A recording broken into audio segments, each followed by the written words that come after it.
Haleluya. Yesu ashimwe cyane bene data. Amahoro y'Imana abane namwe, izina ry'umwami wacu Yesu Kristo rihabwa icubahiro.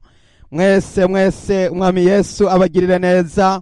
Turashikiriye itarike 24 z'ukwezi kw'icenda. Uyu munsi turakomeje amasengesho ayo twatanguye guhera ku itariki 1 y'uko kwezi kw'icenda tukayakomeza, kandi ndagira ngo mbibutse ko aya masengesho arayo gukangura umugeni. Uyu munsi rero turagira ngo dusenge Imana tubanje gusoma no majambo, hanyuma duce dukomeza amasengesho. Abikorinto ba mbere igihimba ca 15 umurongo wa 51. Mw'izina rya Yesu tugiye gusoma. Ehe ndababarira akabanga, ntituzosinzira twese, ariko twese tuzohindurwa mu kanya gato, mu kanya nk'ako gukubita ingohe, aho inzamba y'iherezo izovugira, kuko inzamba izovuga abapfuye bakazurwa batagishobora kubora, natwe tuzohindurwa. Imana ishimwe cyane. Haleluya. Ndababarira akabanga, tugiye gusenga Imana. Ndababarira akabanga, kuko inzamba y'iherezo izovuga abapfuye bakazuka batagishobora kubora, umuzuko wa mbere. Ndagira ngo dusenge Imana muri aka kanya, dufatanye rino sengesho ryo gushima Imana. Twongere gusengera hamwe, twongere gusenga bene data. Umugeni yiyeze, wabera bitegure, dusanganire watubambiwe, dusanganire watwitangiye ku musaraba.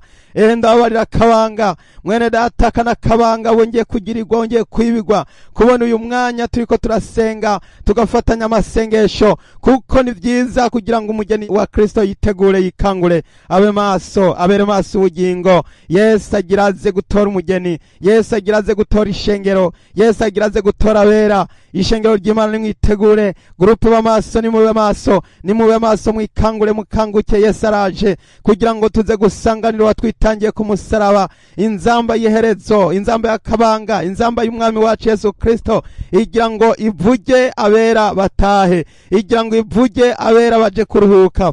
Inzamba y'akabanga Paulo yarakomeje kubisobanura mu Bitesalonike, naho nyene Paulo yarabibwiwe, arabibwirwa amajambo akomeye cyane. Haleluya, haleluya. Abitesalonike ba mbere igihimba ca 4 umurongo wa 15. Haleluya.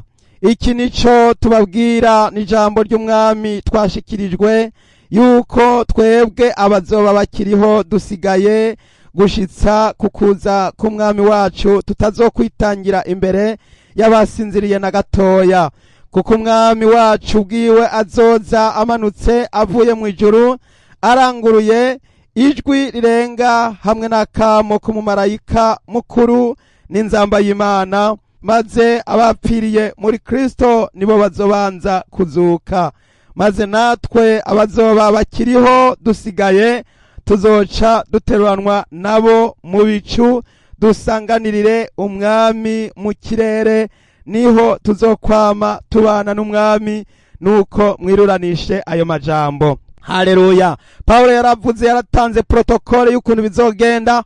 Iri ni ijambo yabwirijwe n'umwami wacu Yesu Kristo, ni ijambo yahawe n'umwami kugira ngo arishikirize mwebwe ishengero, arishikiriza Bitesalonike, abishikirize natwe abantu uno munsi tukiriho, yuko atari twebwe abariho tuzotangura kwitangira imbere y'abasinziriye muri Kristo, ahubwo abasinziriye muri Kristo nibo bazobanza kuzuka, hanyuma natwe abariho duce duteruranwa dusanganirire umwami Yesu mu kirere. None rero mwene data, uyu n'umwanya mwiza wo gusenga, uyu n'umwanya mwiza wo guterana kugira ngo duteranire ku mwami wacu Yesu Kristo. Inzamba y'Imana igira ngo ivuge, akamu k'umumarayika mukuru. Umwami Yesu araranguruye, agira ngo arangurure ijwi ry'inzamba, ahamagara abatoranijwe. Tugiye gusenga Imana.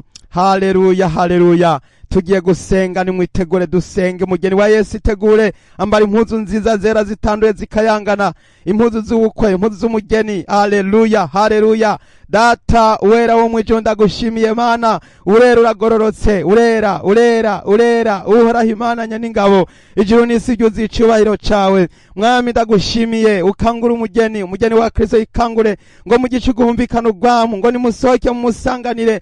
Mwami kino gihe turabona ko ari igihe c'igicugu, ari igihe c'umwiza, mu gicugu Mwami Yesu Kristo data uja wera.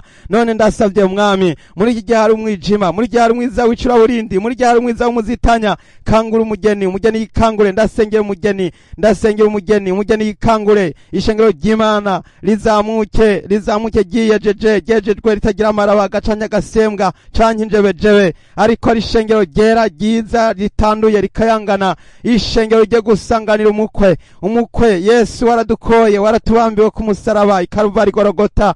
None Mwami wanje Yesu ndaciye bugufi Mwami, unyuhagire data, unyoze intunganye, ibyaha vyanje byose bihanagurike, ibigabitanye byanje byose bihanagurike. Mwami wanje Yesu umpe kwitega niteguye, umpe kwitega Mwami ndi maso, umpe guhora ngavye ijoro n'umutaga. Mwami Yesu Kristo ijambo ryawe ratugira ngo ivy'ibihe n'iminsi nimurinda kuvyandikirwa, ngo kubwanyu muzi neza ku munsi w'Umwami wacu uzoza nk'uko igisuma kiza mw'ijoro. Mwami wanje Yesu ndakwiyeguriye, ndakwihaye, ndasengera ishengero abana b'Imana, ndasengera abakozi bawe, ishengero ry'Imana, abakozi bagira baje kuruhuka, ishengero ry'Imana ryaje kuruhuka. Ndasavye Mwami ubwo abantu bagira baje kuruhuka bagende biteguye, batangure kuba maso, batangure kumesura imvune zabo. Mwami w'icubahiro, amajambo y'Imana atubwira ibyo guhora tugavye, we jambo ryavuga ngo hendaza vuba, birakwiriye yuko duhora tugavye twiteguye.